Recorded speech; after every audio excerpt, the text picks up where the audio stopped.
Hello. Indeed. Let's talk a bit more about the important functionality that should be on your crowdfunding platform. The standard functionality of the crowdfunding platform consists of a public website, which is accessed by unauthorized users, such as, for instance, an investor's cabinet, where your user, the borrower, can enter to attract investments and build their projects, as well as a back office for your employees. Let's first look at what your public website consists of. Typically, the public website consists of sections that display information about your crowdfunding platform. For example, the About Us page, what services are offered, and the projects that are currently listed on your crowdfunding platform. Information for investors describes the investment conditions, various service packages, and contact information.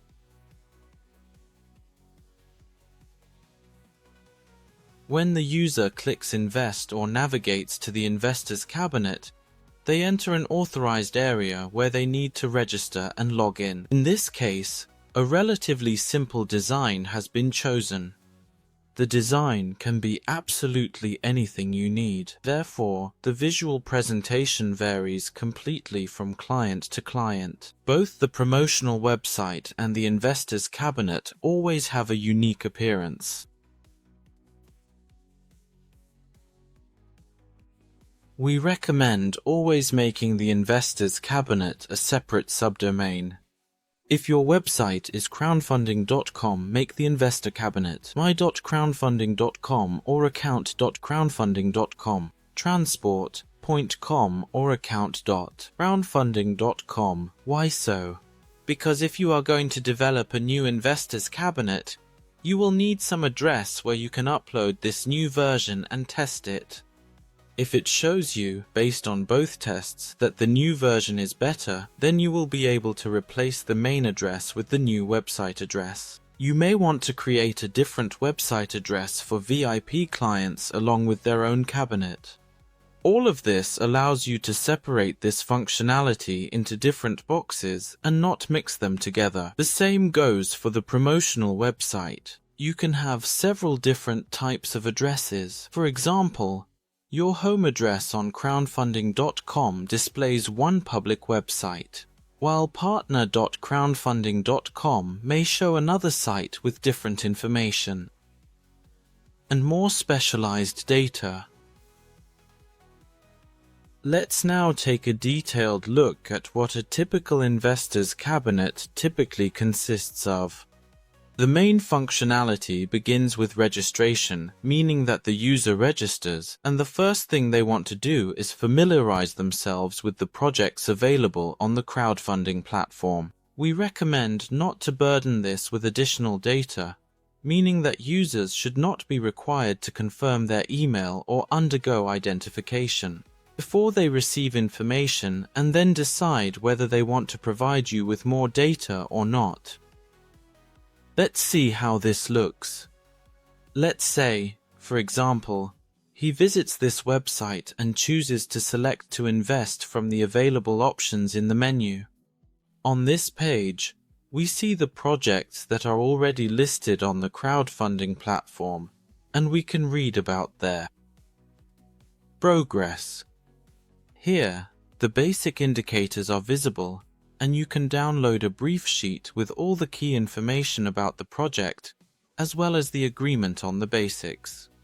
There is a detailed description which can be much longer, and there may be additional files and materials attached. It all looks relatively simple, but in live projects, more information and a more complex design are used.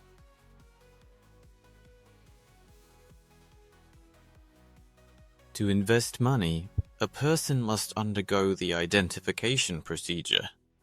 It is mandatory because most countries require platforms to know their customers. How is this implemented? If they click Invest, they are taken to their identification section. Their identification section differs for legal entities and individuals. These are completely different steps, the number of which varies, as well as the information required. In this case, the cabinet is designed for an individual. Here, there is a set of fields that change step by step, and the user uploads them to the system by the user. All these fields, including customer inquiries, transaction details, and other relevant data, go to the back office, where your dedicated team of employees will then meticulously handle and process them. In the event that they have no available funds, they will be automatically directed to the Add Funds page for further assistance and guidance.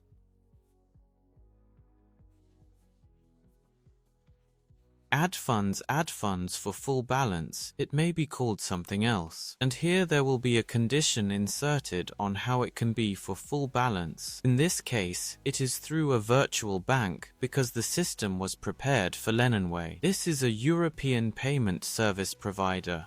Stripe, Vice, and Open Banking are all connected, providing seamless integration and enhanced financial services for users. We have a lot of ready-made integrations, so there can be an extensive range of payment systems that you may need a variety of options.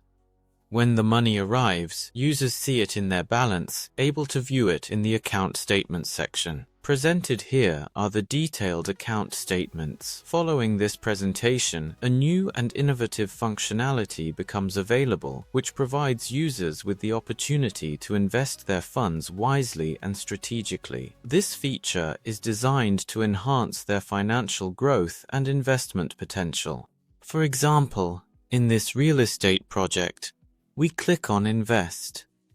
A warning pops up because this account was for a non-qualified investor. However, these are features of European legislation, and you may choose not to include this. And he must thoroughly and comprehensively familiarize himself with all possible and potential risks that he does not have, and the investment strategies and rules under which he chooses to invest. In addition to topping up the balance and the investment process, there is always a section called Money on Hold. This is a section that shows that the money the user wants to invest has not yet actually been invested, but an application for investment has been submitted. Why is this done? Because of the project. Funds for a project, especially a new one, can take a long time to gather through crowdfunding. During this time, the user may change their mind and withdraw their investment. Therefore, they have a cancel button, allowing them to cancel this investment. Moreover, this obliges, for example, European legislation to provide such functionality. Even when the full pool of investments is collected, according to European rules, non-qualified investors have the right to withdraw their investment within 4 days. The platform is under obligation to return it to him because such is the requirement of the law, as stipulated in accordance with regulations. In the My Investment section, the user can see all their investments, the duration for which they are invested, when the next payment is due, and everything required to understand their portfolio.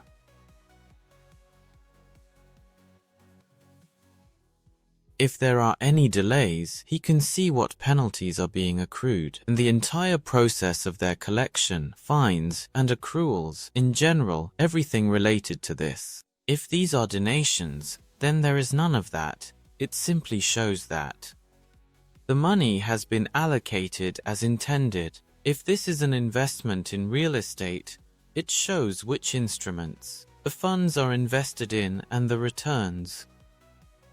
In the section My Documents, information on all contracts concluded with the user is displayed. All applications, all investment cancellations, all payments are displayed there. All legal information is located in this section. In the Withdraw section, a request can be made to withdraw funds. If the user has money in their balance that has come either as income from their projects or simply as an investment, and they want to transfer it back to their bank account, they can request the withdrawal of funds there. He can specify the IBA there to which he wants to deposit the amount and what amount is currently sufficient.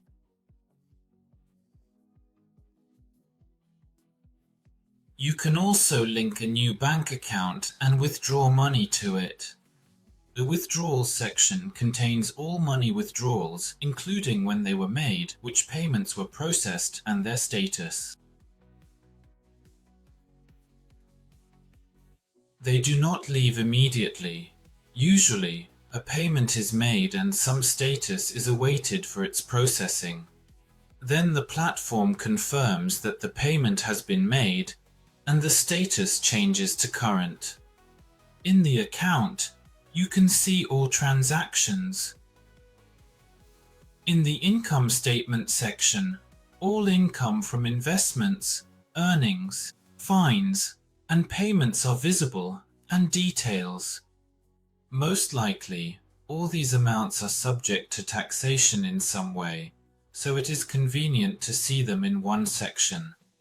Investor status, a special section, shows which limits are available to the user for investments, and he can complete a questionnaire to confirm that he is a qualified investor. The fact is that, more often than not, a lot of warnings and relatively low limits are shown to unqualified investors so that they do not get too carried away with the process like gamblers and spend too much money. This is mandated by compliance legislation in many countries. Qualified investors allow for a questionnaire that clearly specifies whether the user is a non-qualified investor or a qualified investor, and depending on the selected fields, the corresponding documents and files are uploaded appropriately. There is also a compliance section that allows users to submit complaints in detail, precisely and accurately. For example, a user may be dissatisfied that a few cents were not credited correctly, or there may be certain issues that are troubling them. Regulators often require that such forms be available on the website and that the user can submit a complaint in their own language. Suppose your website is presented in English and you operate, let's say, under the legislation of France. The user must have the ability to submit this complaint, specifically in French, even though your website may only be presented in English. Such features exist, and these nuances need to be taken into account.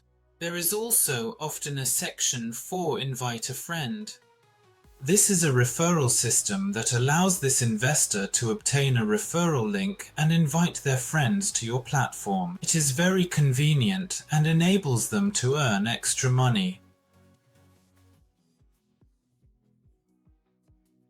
This is especially valuable when collaborating with bloggers who have a large audience base. It will allow you to work with them effectively and honestly, and diligently pay their rewards.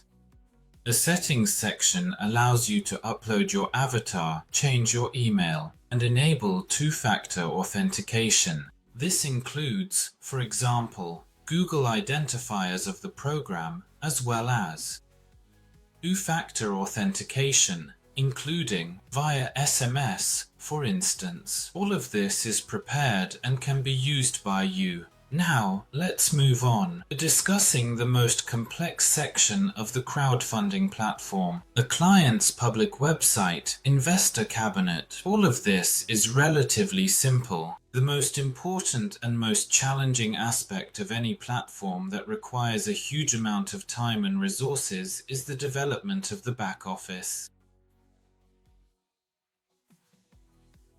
The back office of the crowdfunding platform is designed for your employees so that they can fully manage your platform according to their roles and access rights. Access roles are usually configured in the administration section, where you can add new users, assign them certain roles, and even create new roles filled with specific permissions. Based on these permissions, certain capabilities are granted to the role and, accordingly, to the relevant employee. The same employee can have multiple roles. For example, if one employee goes on holiday, their role can be transferred to another colleague who will perform that role during the absence of the first employee. When the employee returns from their holiday, this role can be returned to them. The second important section on your crowdfunding platform is projects. In this section, new projects can be submitted, existing ones can be edited, and necessary documents can be uploaded. All these fields are individually customized for each crowdfunding platform. This section also allows for the generation of a payment schedule and the viewing of existing ones.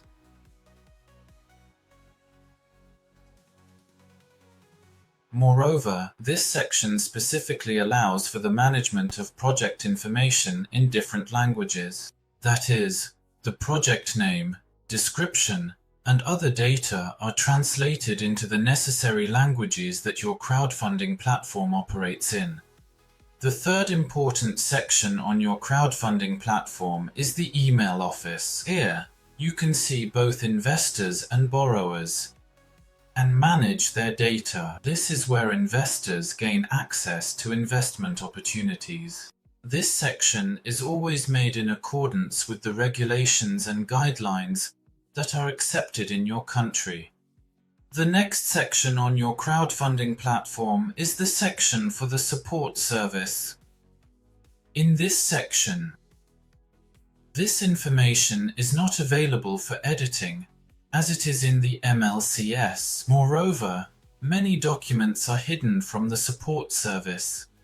These are personal data, like, for instance, a passport and some additional documents that are not required to provide support to the client over the phone, for example, or other relevant papers.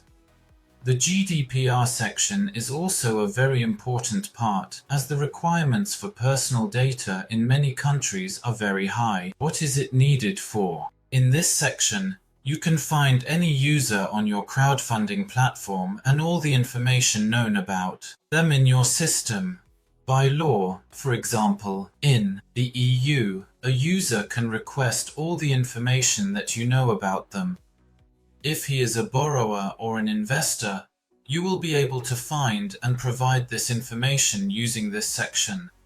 But he may request the deletion of his information, which can create complications, as on one hand, you are obliged to retain data about him, while on the other hand, you must comply with personal data legislation. Therefore, this section allows us, on one hand, to mark it as remote, and on the other hand, to comply with the requirements and retain all information about who has invested or borrowed money.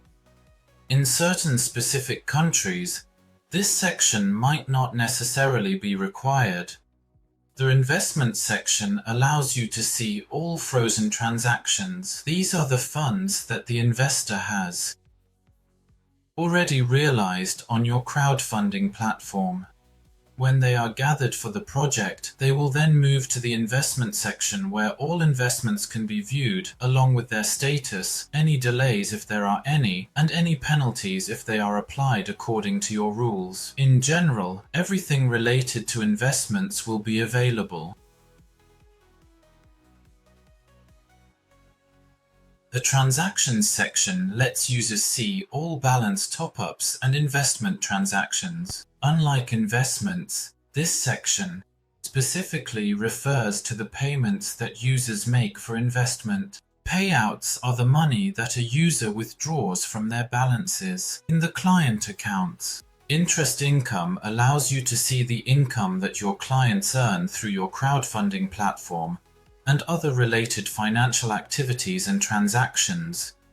Fines allows you to see the penalties that are incurred for delays. If this is not provided for you, such sections are hidden.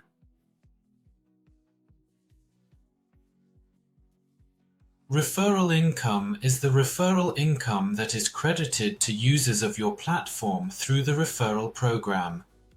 The Documents section has several subsections. One of them is Document Templates. It allows you to upload new templates and edit them without the need to contact a programmer.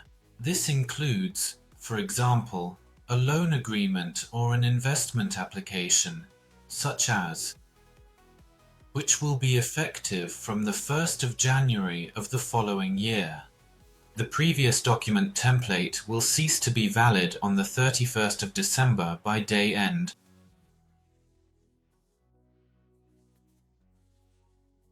Documents are generated based on these document templates, which are then stored in the Documents section. There, you can see all the documents that your platform has entered into with clients, investors, borrowers, and other information.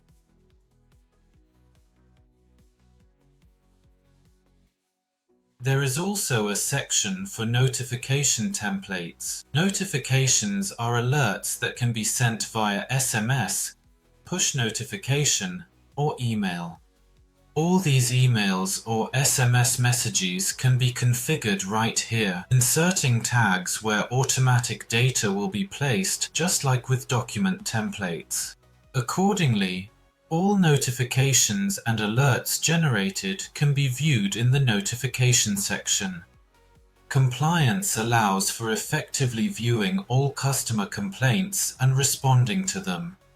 The historical data section allows you to find information about any object on your platform, for example, about the project or the investor or the borrower, who changed it when, what data was uploaded, and from which IP address. This information allows you to respond appropriately to requests from law enforcement agencies or to conduct incident reviews and understand what happened and who made any changes on the platform, including additional details. API section allows access to the API and enables the creation of custom tools for working with the platform via the API. The My Settings section allows for integration with the payment service provider, as everything that happens on your platform, from displaying funds to recording and accounting for them, will actually involve money being processed through the payment system, and you will also be making withdrawals through the payment system. There may be several different and various payment systems, and they can change over time. We already have many different integrations tailored specifically for you. The next integration you will need is KSE to prevent your employees from doing all the work manually. This task can be automated by reaching out to a range of service providers who will automatically verify the user's documents, their status, their residential address, and whether the provided passport has been lost, as well as the beneficiaries of the company if it is a legal entity. Integration with many other service providers is also provided, such as those acting as core banking systems, SMS service providers, email providers, and other additional services that automate and simplify the lives and work of your employees. While your investors will be pleased with the speed of working with them, quality technology is the key to the success of any crowdfunding platform.